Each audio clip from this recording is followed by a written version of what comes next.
Hello and welcome to Shape the System, where we find and tell the stories that help people to rethink the way the world works. We interview people from all over the world who are helping to change our systems for the better. Shape the System is an independent podcast with support from KPMG High Growth Ventures, who help ambitious founders and their teams scale up for success. More about KPMG High Growth Ventures after the interview. We hope you enjoy this episode.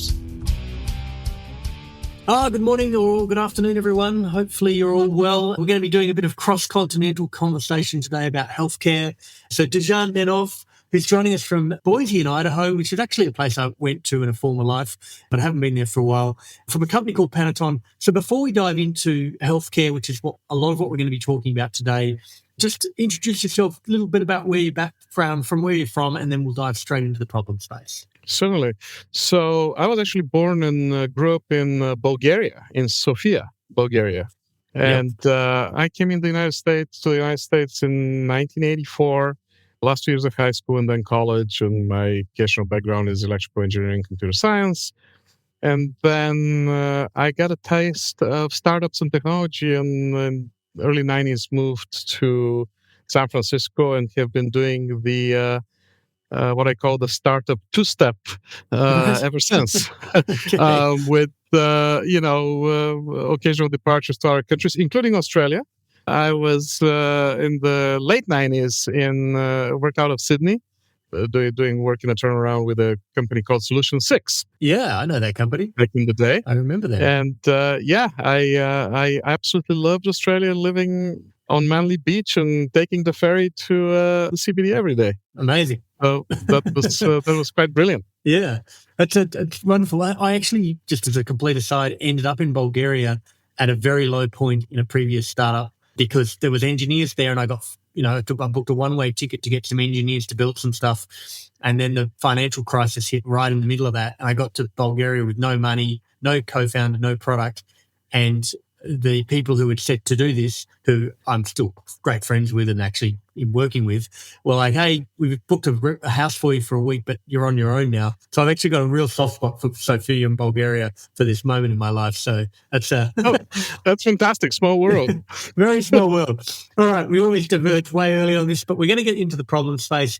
And it's actually something I've wanted to talk about for a while, because I think as someone who's not in the US but has spent some time there, but definitely on the outside looking in, the rest of the world kind of looks at the US and says, what on earth is going on over there when it comes to healthcare and the healthcare system? And so I kind of want to start there. I kind of want to start with this question of, like, what's fundamentally wrong with the US healthcare system versus other developed countries? And, like, how did the US end up here? We all wonder about that, but it's like all things in life, it's combinations of circumstances.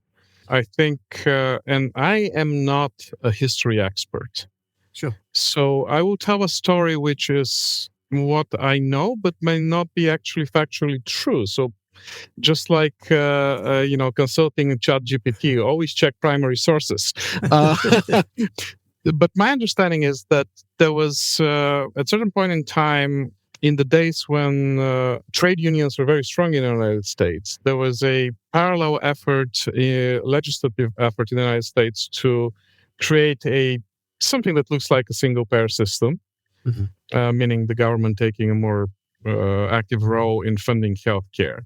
At the same time, big trade unions were negotiating with the General Motors of the world for benefits for their workers and their members.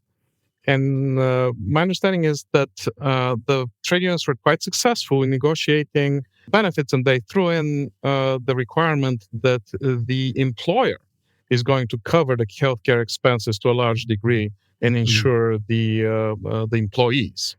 And that preempted the legislation that would have accomplished what we call, opening the door to government-funded or single-payer system. And so, as a result, the United States ended up in a unique situation in which, traditionally, it was the employer that provided the healthcare insurance to the employee. And that resulted in not having the government taking a sort of a major position except in healthcare programs which are now known as Medicare and Medicaid, which cover retired people or people of low income that that need to be covered, obviously, as well. And so that creates a unique in the world dynamic in terms of how and who pays for healthcare services. And so there's a lot of complexities. It's really a sort of a lot of moving parts. In fact, I'll tell you a story. A couple of years ago, I got engaged with a fantastic healthcare startup called One Health. And One Health had, I want to say, 40 software engineers down in South America, in Chile and around Chile. And so I flew down to meet the team and to have a technical meeting. I thought was going to be a technical meeting. And within the first half an hour, I realized that I couldn't have a technical meeting. I had to have a business process meeting. And we spent 2 days with me in front of a whiteboard talking about how the healthcare system works. From anything from, how patients are treated, whether you can order a medical test directly from a website versus what you cannot do, why it has to be prescribed, whether, who pays for it, the patient with cash or the healthcare insurer, and et cetera, et cetera, et cetera. And it literally took 2 days to go into the detail of just how the system works. And that was indicative of how many moving parts there are. So to answer your original question, how did we end up there? So I would say historical circumstance and then complexity. Yep. So this fundamentally wrong system, is this complexity, and there's multiple moving parts. Could you narrow down to the 3 or 4 big ones that kind of either slow things down, maybe in a process perspective or potentially in an innovation perspective as well? Certainly, but again, depending what metric you use, the U.S. healthcare system is certainly not top ranked in the world. On the other hand, because I'm so involved with healthcare projects, and I actually am a co-founder and investor in a healthcare startup myself right now, I have to tell you that the fundamental biomedical research, the U.S. is, very, very, very strong. Some of the best work is done here. And in terms of a gold standard of the developing drugs that are safe and shown with scientific rigor to actually work and improve patient outcomes, I would also say that the U.S. is, in the top tier, which is kind of interesting because in terms of healthcare provided on average to the average person in the U.S., the U.S. is not in the top tier. It's somewhere below. And, it's just kind of an interesting dichotomy. But again, the devil is in the details. We all scream bloody murder when a treatment or a medication costs thousands of dollars. On the other hand, I have firsthand experience with what it takes to run a clinical trial, again, with the scientific rigor required by, the Federal Administration, the FDA, the Federal Drug Administration, to certify a treatment. And that is bloody expensive. If I remember correctly, just a few months ago, I saw a news piece that talked about a company raising $100 million to do a 10,000-person study. And that's one study. One study is not enough usually to get a drug into a new drug into the market.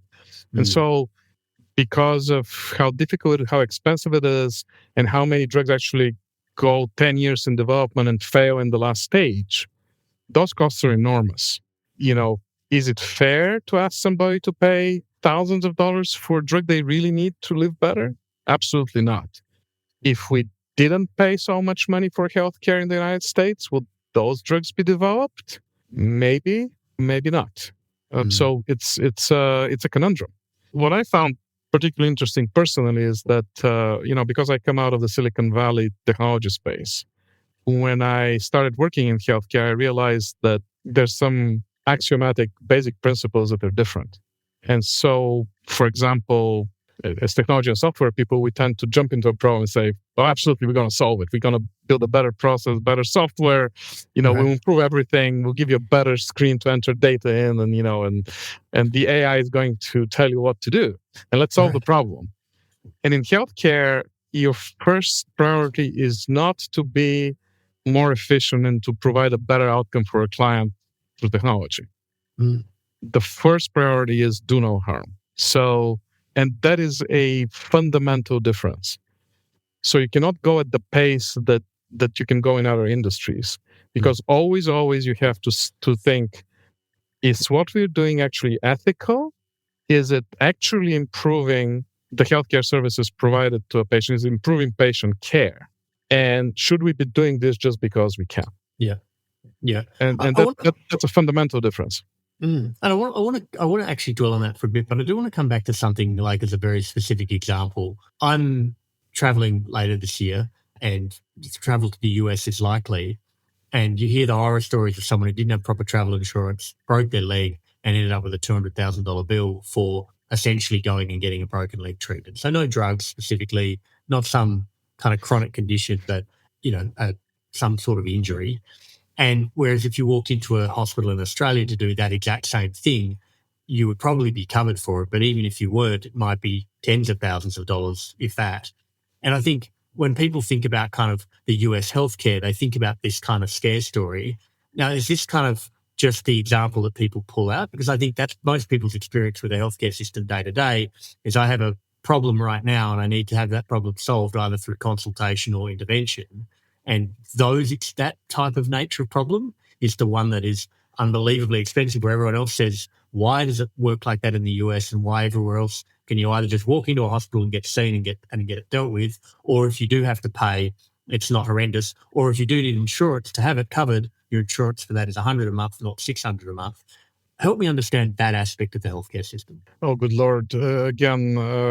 This is my answer is going to be based on personal knowledge information. It's almost guaranteed to be rather inaccurate. But Sure. I will tell you what I know.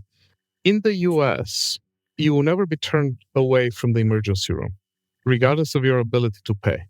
Whether you are just happen to be traveling and you have an emergency and you didn't buy your travel insurance, or if you are an immigrant that doesn't have all the paperwork and has no insurance, if you show up at the emergency room, you will be seen. And yes, even if you have absolutely no documents that will allow the hospital to then bill you, you will still be seen and helped and etc. Now, on the other hand, if you had a good job for 10 years and 2 little kids and a family, and you lose your job, suddenly, if you're in between jobs, you can find yourself in a situation where you may have to postpone doing what here is called elective procedures, like, you know what, I'm not going to do my knee surgery until I get a job and new insurance, because, I'm going to get a bill for $30,000, $40,000, $50,000 that I will be then personally responsible for paying, which is, bearable in most cases, but not if you suddenly get diagnosed with a very severe condition, or, God forbid, your kids get sick. Which parent is, feels okay with not taking the kids to the doctor because they're in between insurers, right? Now, granted, in the last decade, there are many insurance options which are somewhat subsidized by the government, in which you can get coverage, but it is not always as complete. Where you may have to pay a bigger proportion of your bill if you have a less of a Cadillac plan, if you would. So that's that's kind of, again, the situation. It's very many options, somewhat different state to state, but if you're really ill, you will get care. You will not get turned away from an emergency room. In other words, if you show up with a broken leg, that of course you'll be taken care of. So it's that's really my experience. Yeah, and then so given that this is clearly from having chatted about it's just in the short term, it would take 2 days to try to unpack how this whole process works. I'm kind of curious then as to if you have a system that's highly regulated, that is very focused on the do no harm, to your point, in terms of there's a huge amount of controls to ensure that we don't make mistakes. Like if I think about financial services, it's highly regulated, but if in most cases, if you do something if the computer breaks, no one dies, right? Your mortgage application gets lost and you have to redo the application. It's annoying. Sure. But the risk management, the impact's just not as high. So you have these heuristics that exist within healthcare generally. So if you sort of play that forward and you think, okay, well, you've got these major players and you've got these large moving parts and there's a lot of interdependency, I'm keen to kind of dovetail that into, well, where does the integration fit in to producing better health outcomes? Because this is kind of core to what you're doing over at Panaton. So help me understand how that interplay works and like where you're moving to with that. Well, at Panaton, we're a software engineering technology company. We're very focused on healthcare today, but we certainly do projects in our verticals.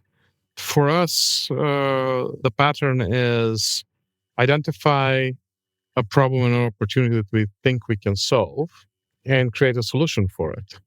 We are not involved at the macro level of payers and payments, but even though we build systems that are used by insurance companies or help healthcare providers with what is known as revenue cycle management, basically making sure that they get paid for the services that they provide. Mm-hmm. But overall, as a technology company, we look for a problem to solve, and in healthcare, there's many problems. Sure. In fact, I would say the reason why it's so attractive from the outside looking in is because it's so inefficient. Mm. And it's probably the only vertical I know of today that is still behind on kind of the curve of adopting things like cloud systems. Right. Most healthcare systems are on premises in-house today in the United States, and which I would say I can't think off the top of my head of any other sort of industry that is at that state of play.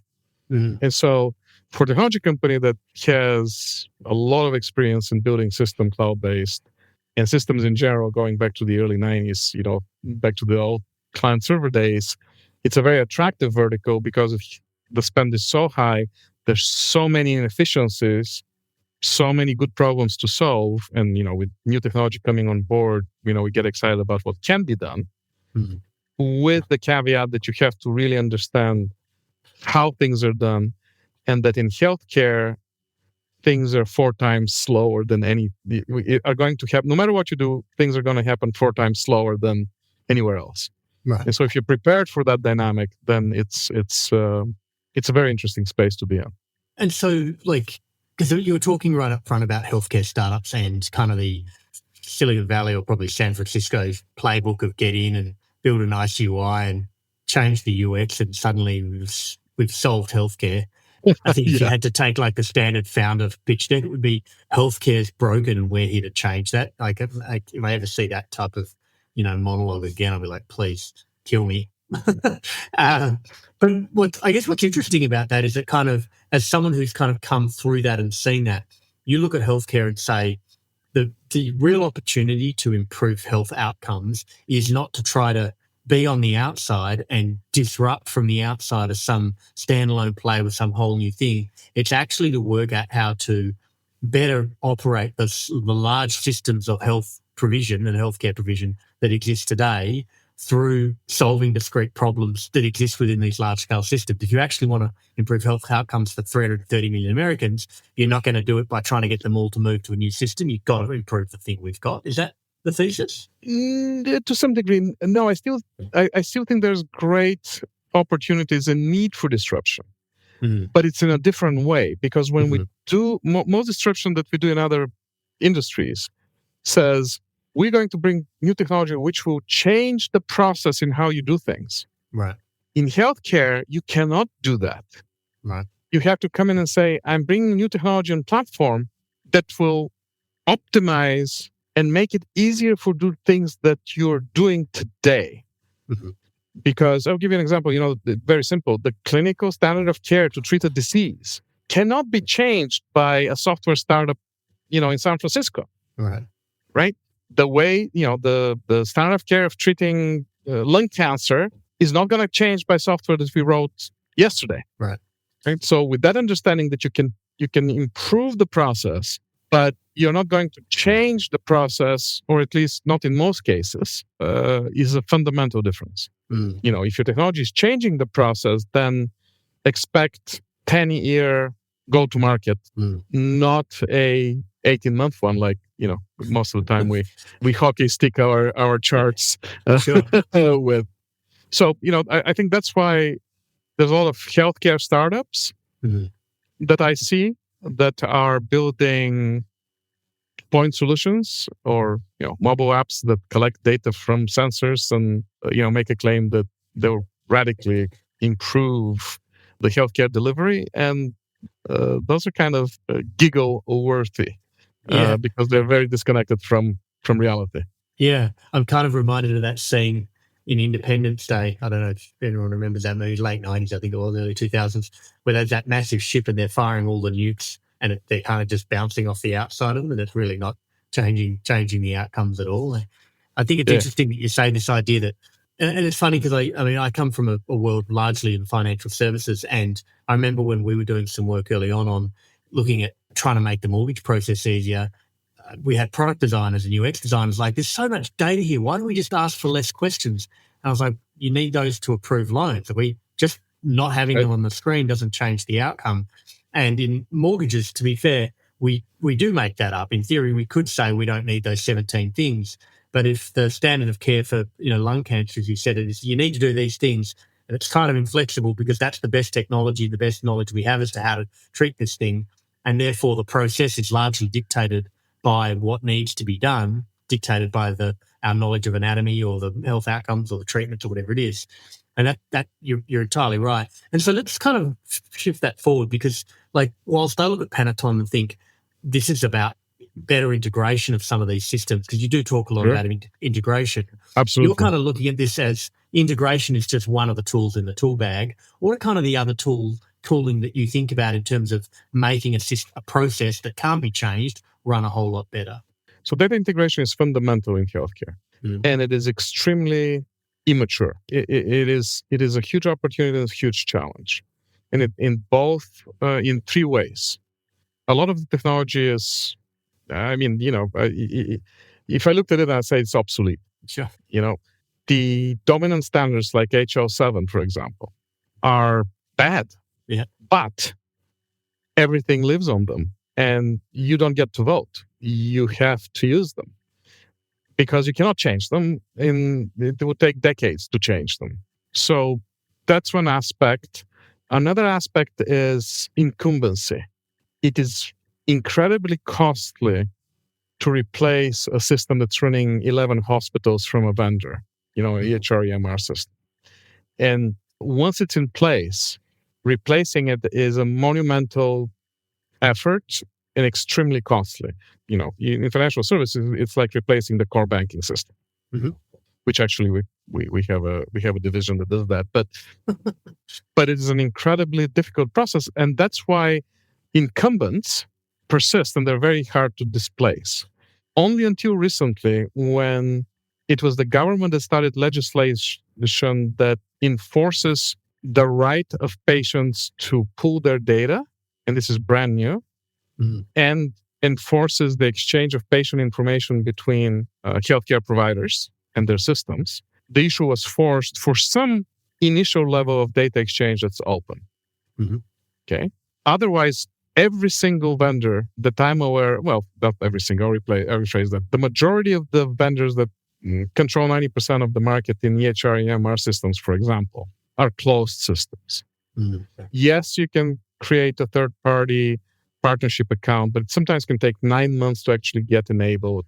And then you have to specifically get from a vendor permission to use an API that you need to accomplish something. And it's a very tedious process, and it's basically a walled garden.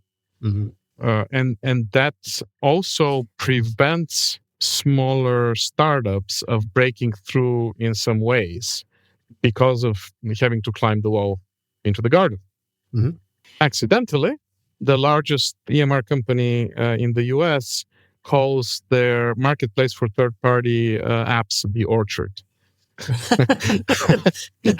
which I just realized using the analogy with the whole argument.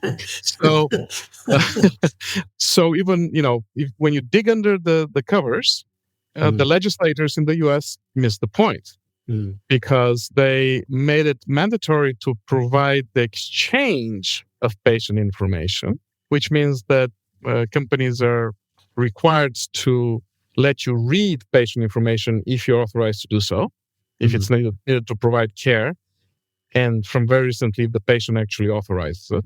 But nobody requires a software vendor to allow third parties to interact with their system in terms of writing data back into it. Interesting. Right? So it is entirely up to the vendor to allow outside software to do real data exchange, which is read and write. Right? I'll give you a simple. I'll give you a simple example. If you order a medical test in an EMR system, and that medical test has to go out to an outside laboratory, an independent laboratory, a lot of these are faxed, and when the results come back, they come back in paper, and the laboratory system is not allowed to push the data directly into the electronic medical record system at the hospital. It actually arrives in a fax, and the doctor, it will get scanned and attached to the patient record as a fax, which is a joke, right? We can build a data exchange for that kind of thing and very, very easily, except that the EMR system doesn't allow that, okay? Because they want to protect the ability of integration and only allow integrations that make sense from their business model.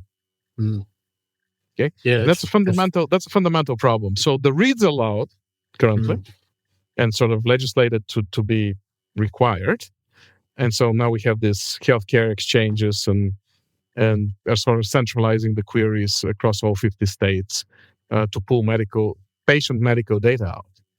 But there's no ability to say, oh, I built a piece of software that will take a medical record and determine that this patient needs to have these 10 medical tests done every 3, 6, 9 months. Let me write it back into the system that the doctor that treats that patient uses. That is actually very, very difficult to do, and will take a year of demonstrating to a vendor that it's necessary and makes sense, and getting permissions to do it. You said something up front. I mean, I find that fascinating, right? The idea, like in kind of take the financial services analog as well. And I don't know if the US is up to this yet, but in Europe and in Australia and most other developed economies, there's this kind of open banking scenario where the banks have been legislated, or financial services generally, to be able to make available the customer's own data to third-party sources in a way that doesn't actually give you access to the actual underlying bank account to move money.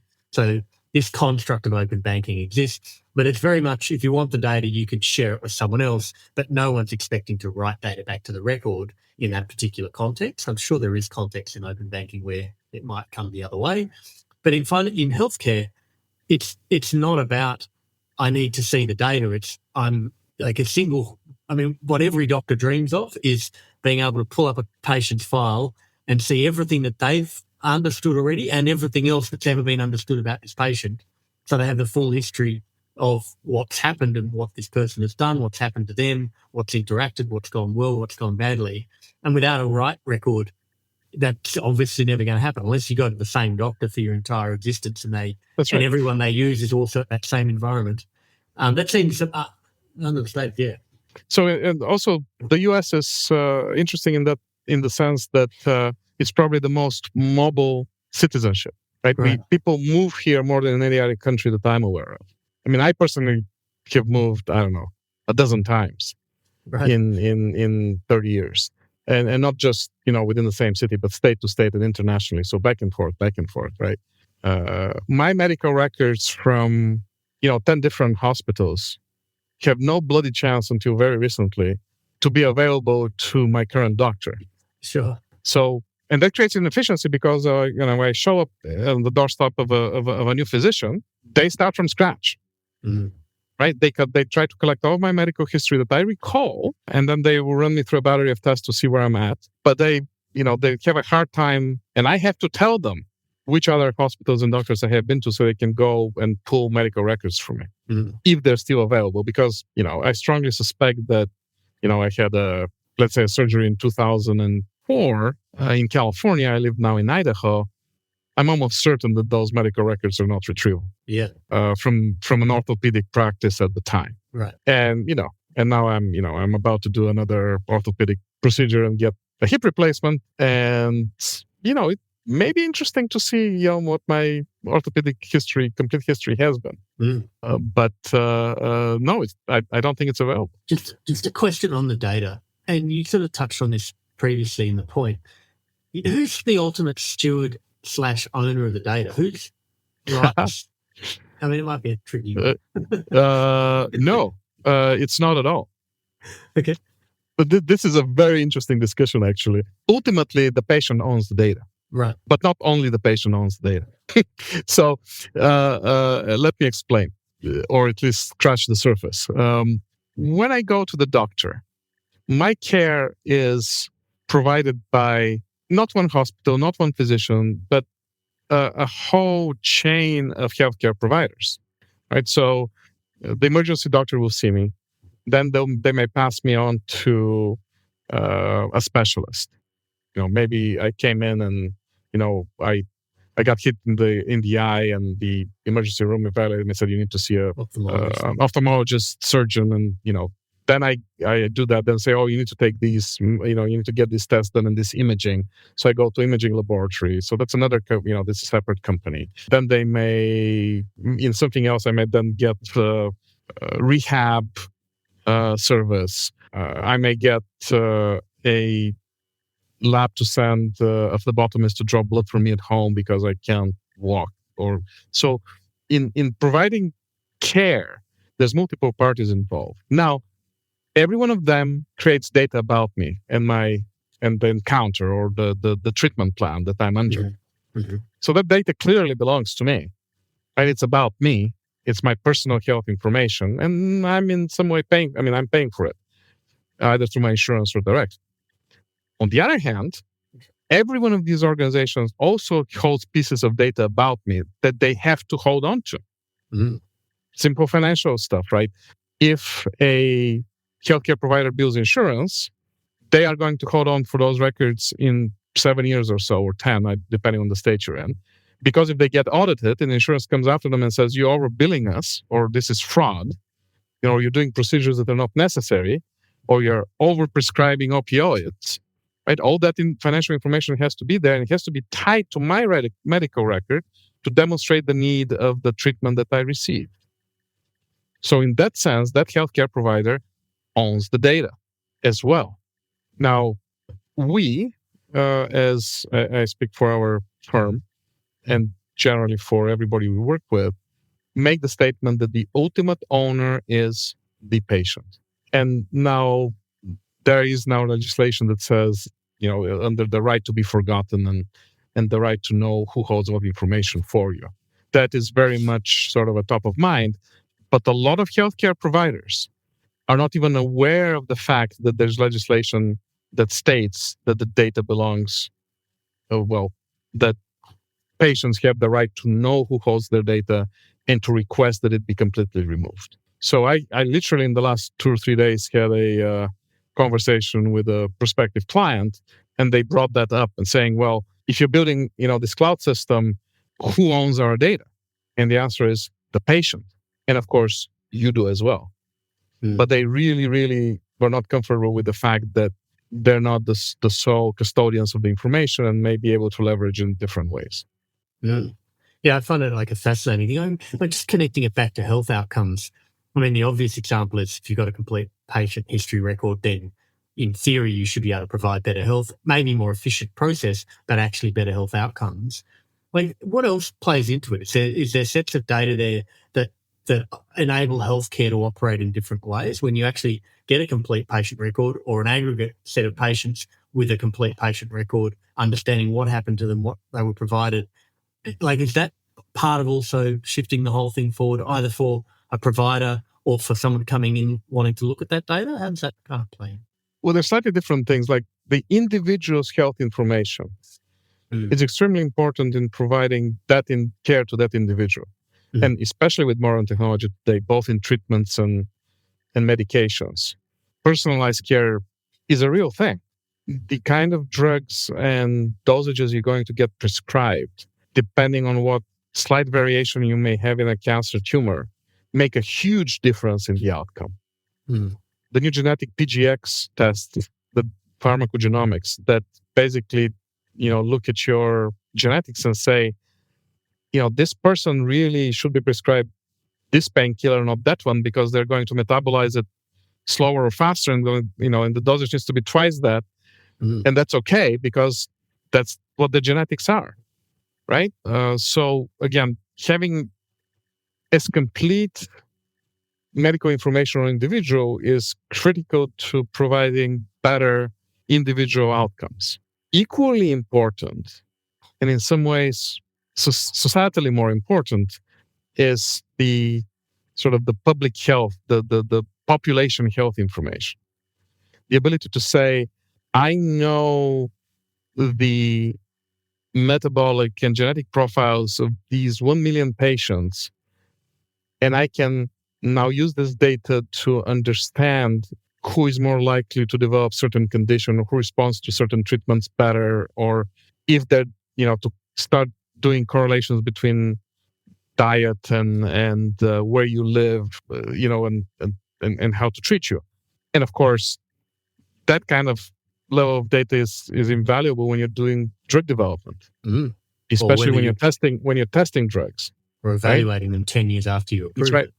Because if I'm, designing trying to discover a drug for a certain disease, and I need to go through trials, finding the patients to participate in the trial is the most expensive, difficult, and time-consuming part of drug discovery by a long shot, or in developing medical tests, which I'm more familiar with. But the ability to say, I need adults over 18 years of age who do not have family history down to their grandparents and and uncles of some disease, and are currently not taking these drugs, and have not had COVID in the last 6 months, Right. and have one blue eye, and find me those patients because I need them for my study, is incredibly difficult. Yeah. And the most costly part of the process in my personal experience. Okay, so because integration in some respects is shorthand for kind of bringing things closer together to create efficiencies, but really it's about unlocking what a healthcare system could look like if you maybe started from scratch and said, how would we design a system if we actually wanted to operate healthcare outcomes in the way we can today, understanding as much about diseases as we do, and understanding the idea of personalised treatment plans, and understanding that there's not the days of going to a GP to solve everything are just don't exist anymore. I mean, it's not that you have surgeons who only operate on your hand. That's all they do. And it's so incredibly specialised that you need 17 individual specialists to be able to complete one tailored health plan. And so integration is kind of, without it, it's impossible to operate any kind of healthcare system. That's right. That's absolutely right. Right up front, we talked about trying to reconcile why the US seems to, or does, I think it would be categorically true to say that the US has some of the most amazing progress in understanding new types of treatments that might be available, whether it's drug or whether it's approaches or types of surgery. And it comes obviously from a huge amount of research done by hospitals, but also done, I think, in the academic realm as well, with why are health outcomes so bad in the US. Without trying to, crack the nut on this, maybe one is the cause of the other. If you have such great treatments, but they're so specialised and so specific that the system itself is not designed for the level of integration you need to be able to deliver that, your dichotomy naturally exists because of this? Almost certainly. But again, you're talking to somebody who grew up in a communist country. Right. And then came to the United States, and their professional career has been here, and and become an entrepreneur and sort of rolling in the benefits of the hardcore capital, no, not almost, but the hardcore capitalist system. Sure. I mean, I live in the world of venture capital and private equity and startups. So, if you look at the big picture, it's choices that society makes, right? Our society has made the choice to produce fantastic healthcare and Pagani automobiles for those who can afford them. Mm-hmm. Other societies have made a choice to produce adequate healthcare for more people. But I think fundamentally it is the society's choice of how healthcare is delivered, and I think it's really at the macro level really boils down to that. Interesting. If I wanted to do cheap body work, as they call it, I could go to cross the border to Mexico and have fantastic clinic inexpensively, and or go do dental work in Turkey.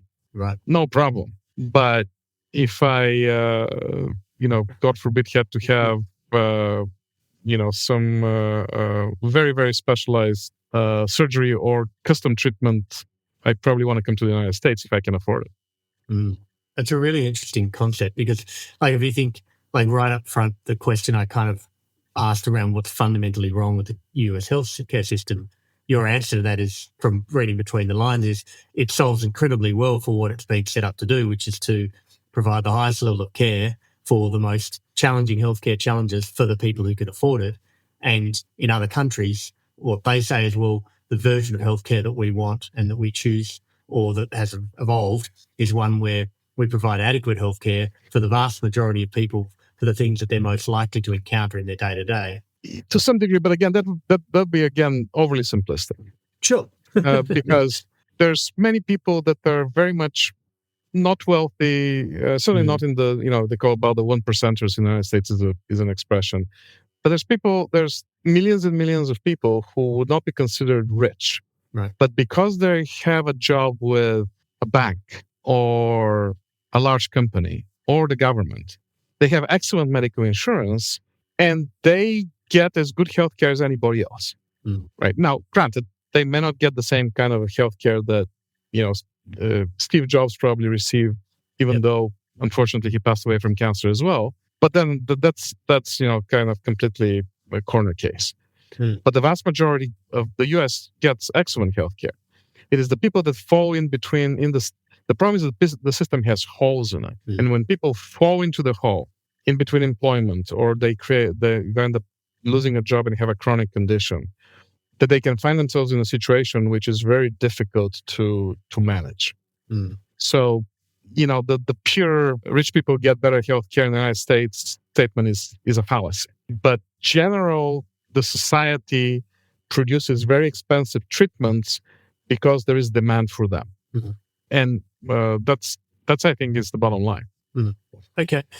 Just kind of looking forward then, because right up front, before we jumped on the show, we spoke a little bit about kind of the things that are in front of not just Panaton, but just the industry right now. And you talked a little bit about kind of AI, and in fact, the specific context you provided was the hype bubble around AI. I'm curious about where, not artificial intelligence, but maybe large language models or just any aspects of AI or machine learning might be useful or interesting in a reality in the healthcare system. And I'm also interested in kind of how that, if you think about ChatGPT, that's gone from nothing to hundreds of millions of users and billions in revenue in 18 months, how that contrasts with an industry that moves, as you said, 4 times as slowly as everything else. Help me understand a bit about that. That's probably a bit deep. So the large language models off the shelf today are unusable in healthcare because of the hallucination problem and because of the do no harm issue, right? Every 3 months or so, I sit down and play with the 4 or 5 big engines, and invariably I ask them questions that I have personal hard knowledge that's slightly obscure, and they to date have never really gotten it right. You cannot afford to do that in healthcare, right? You cannot certainly we're not in a position to have unsupervised prescribing of medications or procedures, to my knowledge. Certainly nothing that has passed FDA approval. Even though there's great advances in the regulatory space on software as a medical device and software in a medical device provisions, and certainly those things are coming. Now, having said that, the large language models are incredibly powerful, and they will certainly we will fix them to not hallucinate and to have traceability of where information is coming from and true sort of verification of facts and all of those things. But that will happen sooner than later. But until that happens, we need to be extremely careful how we apply them. I will say that the other AI disciplines like machine learning, classifiers, natural language processing, which also rely on technology that is sort of fundamental to the LLMs, are much more practical today. I'll give you examples. Technology exists today to where you can turn on a microphone in an exam room, record everything that's said by the patient, by the nurse, by the physician, and have it correctly annotated and stuck in the medical record, right? That is possible today. That's voice to text, then natural language processing and creating structured data from unstructured data, and then proper medical coding to apply the right diagnostic codes and SNOMED codes and CPT codes and, whatever codes. There's healthcare is riddled with coding systems. But, and then inserting that in a healthcare medical record system with the right formatting and, data structure and all of that. That exists today. And that is incredibly important because, just a couple of years ago, and today, doctors in the United States specifically, but I'm probably elsewhere as well, are complaining that they're spending more time typing on keyboards than talking to patients. And given the limited number of healthcare professionals to offer care, that is not okay. So just if we can remove the need of an MD, if we can remove 90% of the time the MD's hands touch a keyboard, we've probably saved billions and billions of dollars in healthcare costs, right? And there's many other, examples like that. But what made the AI top of mind and, newsworthy, which is the large language models and ChatGPT lookalikes, that particular application was not built for healthcare, right? Those things were built to replace a call center full of 1,000 people taking customer service requests on a product, right? Or generating clickbait blog posts, listicles for marketing campaigns, right? For e-commerce. That's fundamentally, what they are very good at today, right? Because why train 100 people on 50 product manuals and put them in a call center to try to answer first level support questions when you can take the large language model, stick a vector database next to it, and then have it ingest your specific data, play with prompts for a few months, and then have a chatbot that's actually better than the call center employee in answering the first level support questions. That's a fantastic use case. That's an industry in itself, right? We actually built, my colleagues, not me, but I'm not involved in that today, but my colleagues build chatbots for banks. Right. And with the new technology of the language models, we can now do it really well, right? But we're still not at the level where we can go to any bank and say, hey, in 2 weeks, we can set up a chatbot to open a new account or to do a complete mortgage application, which you're clearly very familiar with, by just interactively conversing with the bot. Right. We're not there yet. Yeah. The healthcare is a step above that. If you think about you're absolutely right. And healthcare has other, again, things that we need to worry about. Yeah. And beyond I just love money. I always say to people right up front in the show, we're going to talk for about 30 or 40 minutes. And then I find myself at 55 still heavily engaged and having a great time. But I do want to ask you one more question because we'll probably wrap shortly. But when you think about Panaton and you, in the context of everything we've just spoken about today and everything else that that we haven't got to, what do the next couple of years look like for you guys in terms of where do you see yourself playing in the context of healthcare to transform healthcare outcomes through integration and efficiency and whatever else? Integration is a huge portion of this, of where we're focusing, because I see vendors quoting $30,000 in 2 months to do something that in my world, should be done for $5,000 in 2 weeks. Right. And that's an opportunity. Applying AI to quickly build clinical healthcare workflows. And I know those are a lot of words and a lot of marketing, sounds like a lot of marketing slides. But the ability to speak a care plan into a system and have it develop, have it immediately set up the workflow for you that then goes step by step to execute that plan and track it through in the information system is something that we can do today reasonably well. But it's a huge opportunity because the healthcare information systems they're dated. They're still filling out forms. They're not dynamically driven workflows personalized to the care plan of the patient. We see great deal of opportunity there. Again, this firm that I mentioned, One Health, is pioneering that space and it has some very interesting things, and others as well. And then the last part that is really interesting to me is the patient owning and controlling their healthcare information, right? We deal with incredible amount of complexity in trying to comply to HIPAA and other personal healthcare privacy and protection information standards. And ultimately, if you have the same data copied in 20 places, forget it in 20 places, in 2 places. The current play in cybersecurity is such that you cannot guarantee that you cannot remove the risk in a meaningful way that the data is not going to be accessed by somebody unauthorized. I would put forward a hypothesis that the only way to really protect personal healthcare information is if it is in the hands of and controlled by the patient. Mm-hmm. And so in that area, I think there's a lot of work to do. Mm-hmm. And opportunity. And well, certainly. If it's a real problem, somebody will solve it. Mm-hmm.